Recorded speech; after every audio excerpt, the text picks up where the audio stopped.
Chapter 6. On my return, I found the following letter from my father to Victor Frankenstein. My dear Victor, you've probably waited impatiently for a letter to fix the date of your return to us, and I was at first tempted to write only a few lines, merely mentioning the day on which I should expect you. But that would be a cruel kindness, and I dare not do it. What would be your surprise, my son, when you expected a happy and gay welcome to behold, on the contrary, tears and wretchedness? And how, Victor, can I relate our misfortune? Absence cannot have rendered you callous to our joys and griefs, and how shall I inflict pain on an absent child? I wish to prepare you for the woeful news, but I know it's impossible. Even now your eyes skim over the page to seek the words which are to convey to you the horrible tidings. William is dead. That sweet child, whose smiles delighted and warmed my heart, who was so gentle, yet so gay. Victor, he is murdered. I will not attempt to console you, but will simply relate the circumstances of the transaction. Last Thursday, May 7th, I, my niece, and your two brothers went to walk in Plainpalais. The evening was warm and serene, and we prolonged our walk farther than usual. It was already dusk before we thought of returning, and then we discovered that William and Ernest, who had gone on before, were not to be found. We accordingly rested on a seat until they should return. Presently Ernest came and inquired if we had seen his brother. He said that they had been playing together, and that William had run away to hide himself, and that he vainly sought for him, and afterwards waited a long time, but that he did not return. This account rather alarmed us, and we continued to search for him until night fell, when Elizabeth conjectured that he might have returned to the house. He was not there. We returned again with torches, for I could not rest when I thought that my sweet boy had lost himself and was exposed to all the damps and dews of night. Elizabeth also suffered extreme anguish. About 5 in the morning I discovered my lovely boy, whom the night before I had seen blooming and active in health, stretched on the grass, livid and motionless. The print of the murderer's finger was on his neck. He was conveyed home, and the anguish that was visible in my countenance betrayed the secret to Elizabeth. She was very earnest to see the corpse. At first I attempted to prevent her, but she persisted and entering the room where it lay, hastily examined the neck of the victim, and clasping her hands, exclaimed, "Oh God, I have murdered my darling infant." She fainted and was restored with extreme difficulty. When she again lived, it was only to weep and sigh. She told me that same evening William had teased her to let him wear a very valuable miniature that she possessed of your mother. This picture was gone, and was doubtless the temptation which urged the murderer to the deed. We have no trace of him at present, although our exertions to discover him are unremitted, but they will not restore my beloved William. Come, dearest Victor, you alone can console Elizabeth. She weeps continually and accuses herself unjustly as the cause of his death. Her words pierce my heart. We are all unhappy, but will not that be an additional motive for you, my son, to return and be our comforter? Your dear mother, alas, Victor, I now say thank God she did not live to witness the cruel, miserable death of her youngest darling. Come, Victor, not brooding thoughts of vengeance against the assassin, but with feelings of peace and gentleness that will heal instead of festering the wounds of our minds. Enter the house of mourning, my friend, but with kindness and affection for those who love you, and not with hatred for your enemies. Your affectionate and afflicted father, Alphonse Frankenstein. Geneva, May 12. Clerval, who had watched my countenance as I read this letter, was surprised to observe the despair that succeeded to the joy I had at first expressed in receiving news from my friends. I threw the letter on the table and covered my face with my hands. "My dear Frankenstein!" exclaimed Henry when he perceived me weep with bitterness. "Are you always to be unhappy? My dear friend, what has happened?" I motioned to him to take up the letter while I walked up and down the room in the extremest agitation. Tears also gushed from the eyes of Clerval as he read the account of my misfortune. "I can offer you no consolation, my friend," he said. "Your disaster is irreparable. What do you intend to do?" "To go instantly to Geneva. Come with me, Henry, to order the horses." During our walk, Clerval endeavored to raise my spirits. He did not do this by common topics of consolation, but by exhibiting the truest sympathy. "Poor William! said he, "that dear child. He now sleeps with his angel mother. His friends mourn and weep, but he is at rest. He does not now feel the murderer's grasp. A sod covers his gentle form, and he knows no pain. He can no longer be a fit subject for pity. The survivors are the greatest sufferers, and for them time is the only consolation.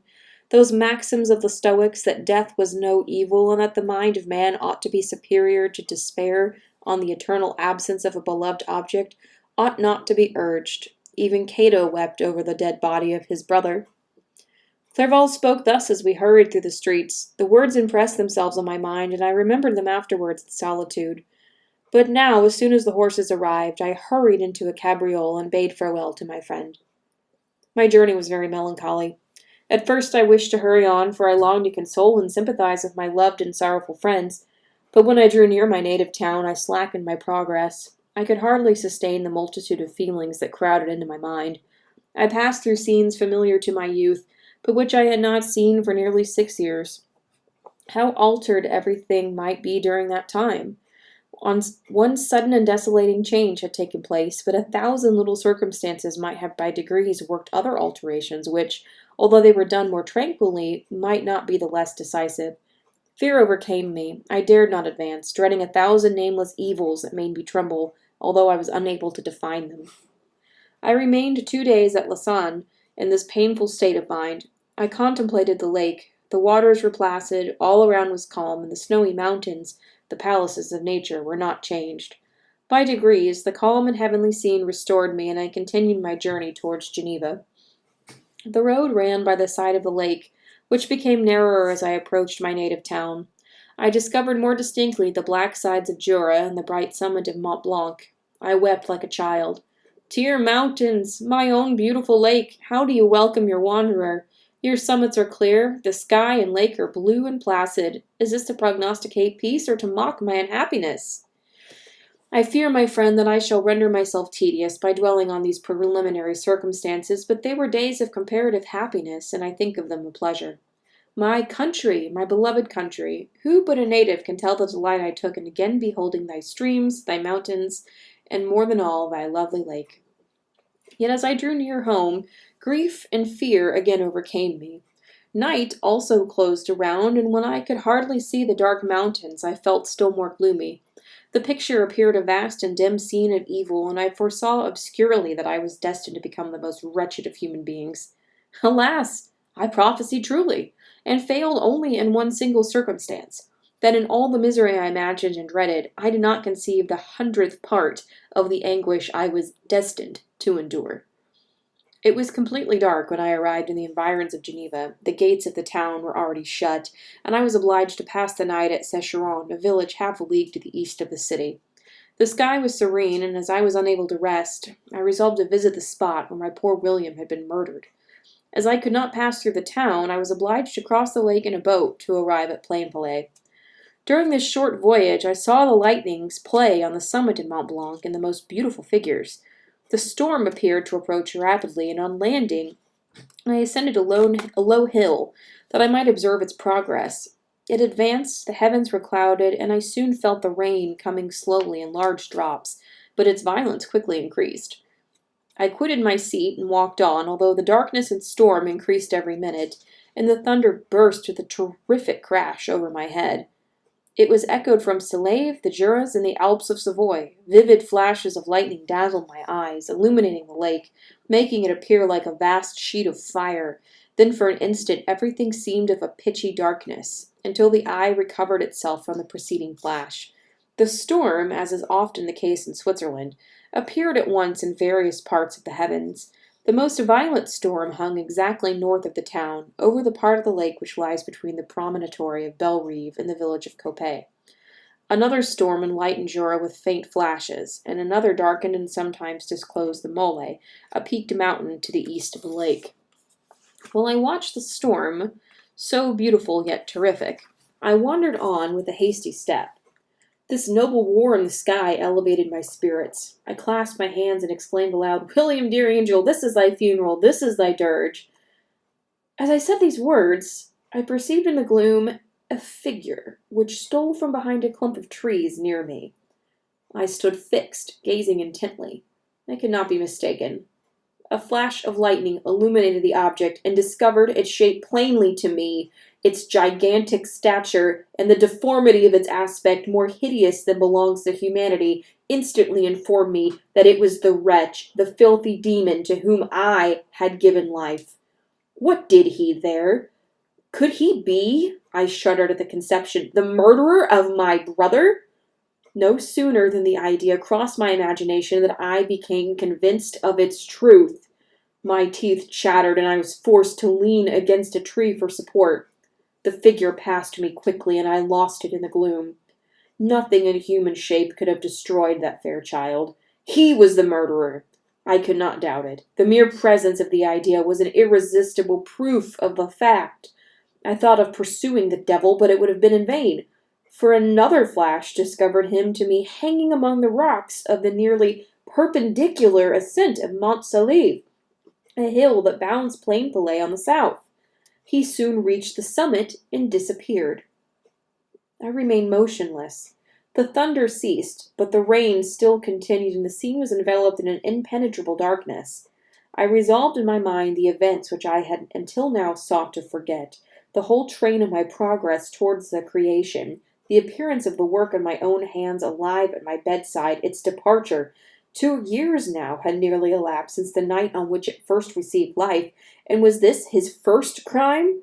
Alas, I had turned loose into the world a depraved wretch, whose delight was in carnage and misery. Had he not murdered my brother? No one can conceive the anguish I suffered during the remainder of the night, which I spent cold and wet in the open air, but I did not feel the inconvenience of the weather. My imagination was busy in scenes of evil and despair. I considered the being whom I had cast among mankind and endowed with the will and power to effect purposes of horror, such as the deed which he had now done, nearly in the light of my own vampire, my own spirit let loose from the grave, and forced to destroy all that was dear to me. Day dawned, and I directed my steps towards the town. The gates were open, and I hastened to my father's house. My first thought was to discover what I knew of the murderer and cause instant pursuit to be made. But I paused when I reflected on the story that I had to tell. A being whom I myself had formed and endued with life had met me at midnight among the precipices of an inaccessible mountain. I remembered also that the nervous fever with which I had just been seized at the time that I dated my creation, and which would give an air of delirium to a tale otherwise so utterly improbable. I knew well that if any other had communicated such a relation to me, I should have looked upon it as the ravings of insanity. Besides, the strange nature of the animal would elude all pursuit, even if I were so far credited as to persuade my relatives to commence it. Besides, what of use would be pursuit? Who could arrest a creature capable of scaling the overhanging sides of Mont Saleve? These reflections determined me, and I resolved to remain silent. All right, we're going to pause here about midway through the chapter, and just a lot of plot things happening. So, William is dead. Victor is notified of this. William is a little boy, like maybe 8-ish years old, and his father informs him of it. He was murdered. It seems as though a necklace was stolen from around his neck, and he was strangled. And Elizabeth is blaming herself because she put the necklace on him before they went out to play. And Victor is on the way home. He stops to kind of view a striking lightning thunderstorm up in the mountains. And in a flash of lightning near the spot where William was killed, he sees his creation coming out from bushes. And before he can stop it or even react to it, it has taken off. And it has scaled the mountains because Victor made it to be 8 foot tall and super strong. So he created a monster that is more powerful than any human that could possibly stop it. And now he's realizing that that was a mistake. And he realizes that because the monster was there near the spot where his brother died, the monster therefore must have murdered his brother. He's convinced of that fact. And he's thinking he should go say something, and realizes that everyone will think he's crazy. So interesting descriptions of nature in this scene. We have, lightning again. So lightning strikes the tree that sort of inspires him to study electricity and natural science. as a child, and this lightning strikes again in a moment of knowledge and understanding for him, that his creation is still alive and has tried to kill, or has killed his brother, has harmed his family.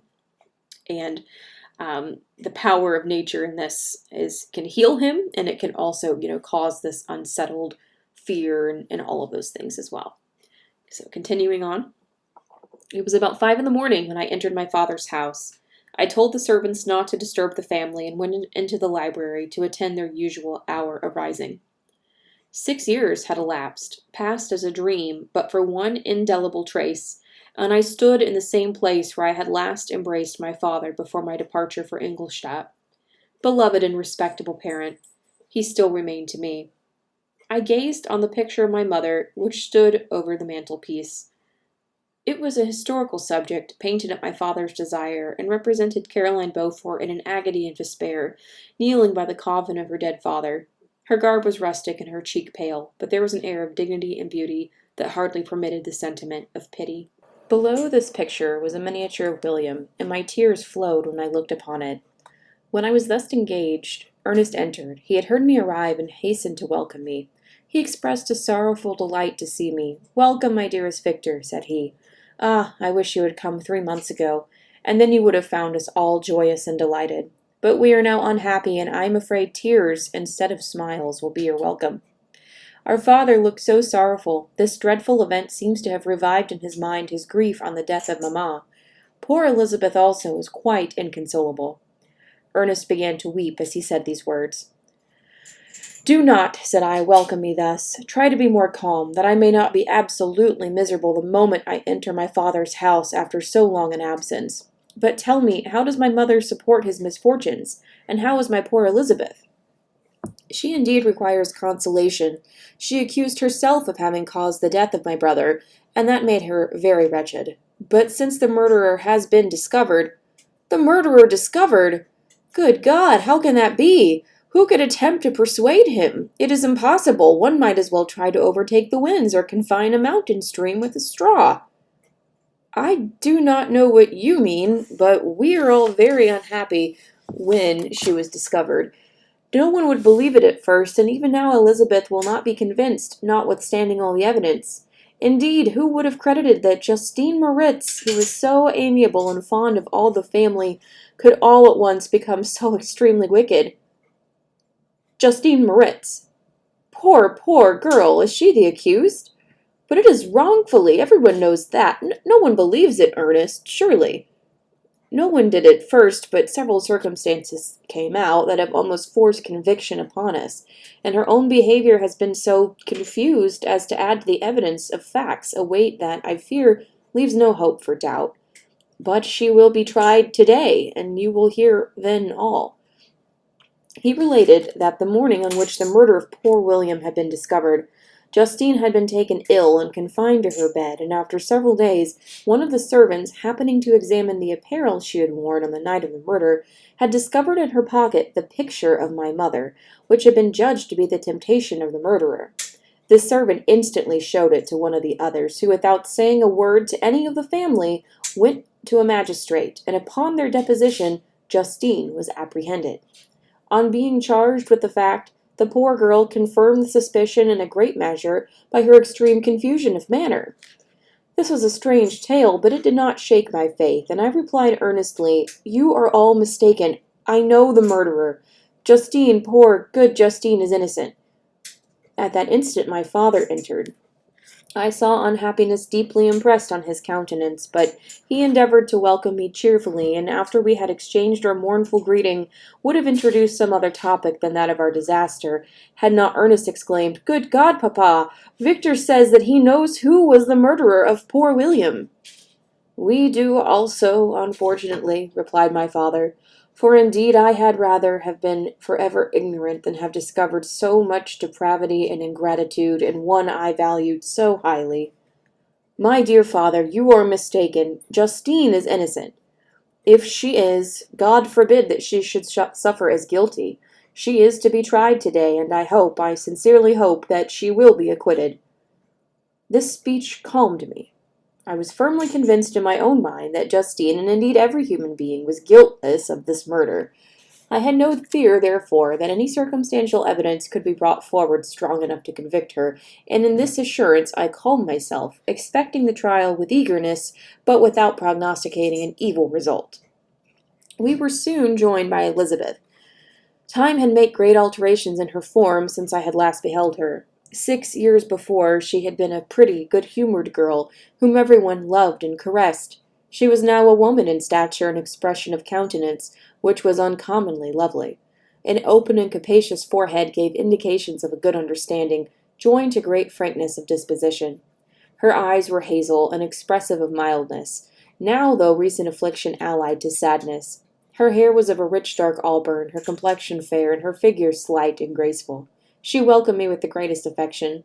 "Your arrival, my dear cousin," she said, "fills me with hope. You perhaps will find some means to justify my poor guiltless Justine. Alas, who is safe if she be convicted of crime? I rely on her innocence as certainly as I do upon my own.